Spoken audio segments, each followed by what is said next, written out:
What shape of recovery are we going to see?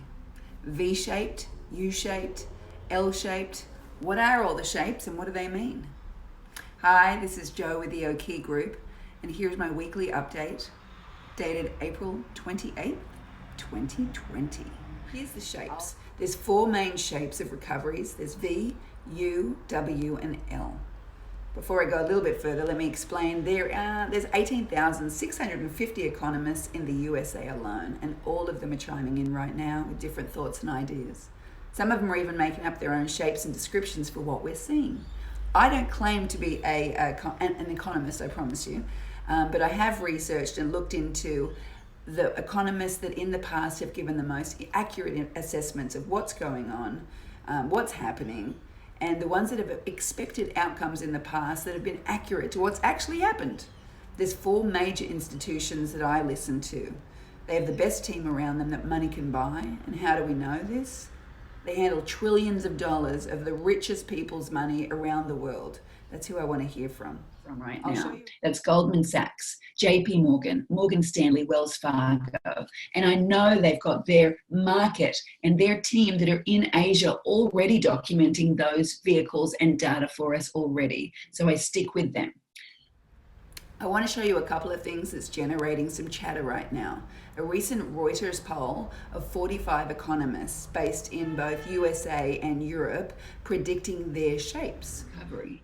22 of them said a U-shaped recovery, and people in the press are running with that information.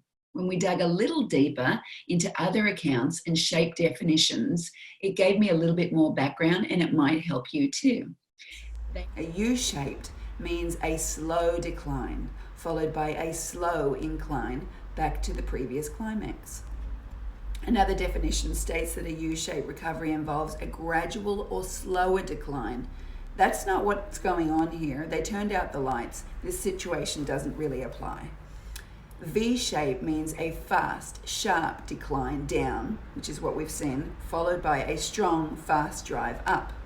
A W means that we crash and come back to a full recovery, stay at the top for a couple of seconds, and then go back down for a second recession.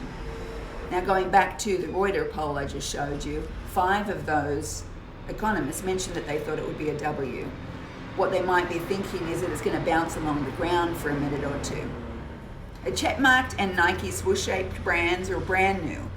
Maybe Nike came up with it. No one's ever heard of these before. What the press is probably trying to do is come up with a term that people can understand, and they're making up new ones, like the flying W, the flying nun. I don't know where it's going.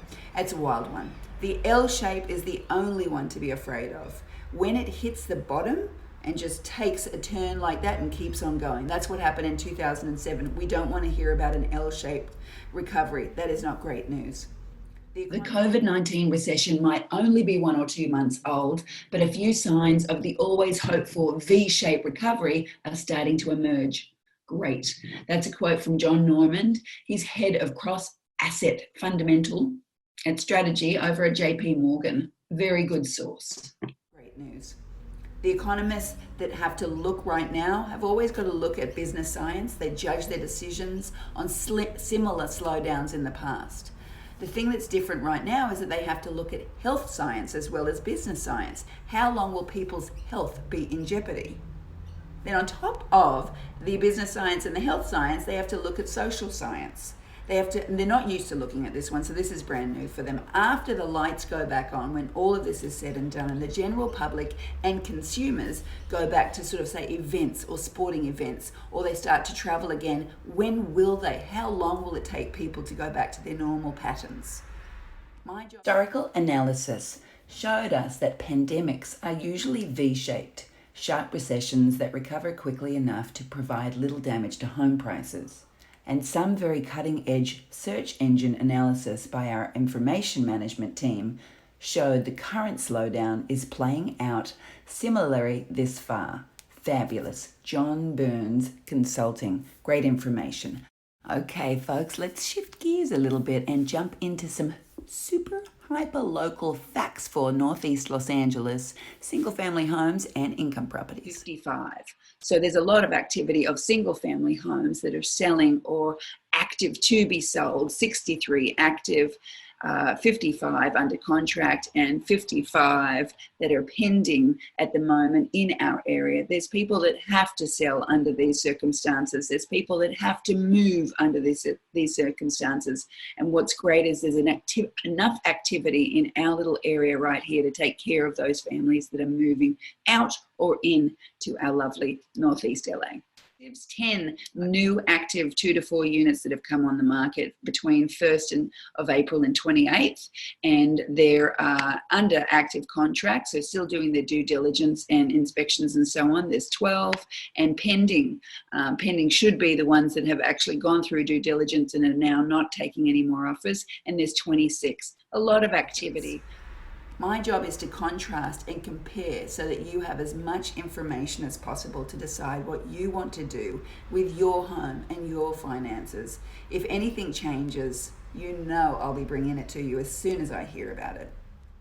In the comments below, please let us know if this was helpful information, and if there's other topics you'd like to know about. You can contact me at 323 207 5270.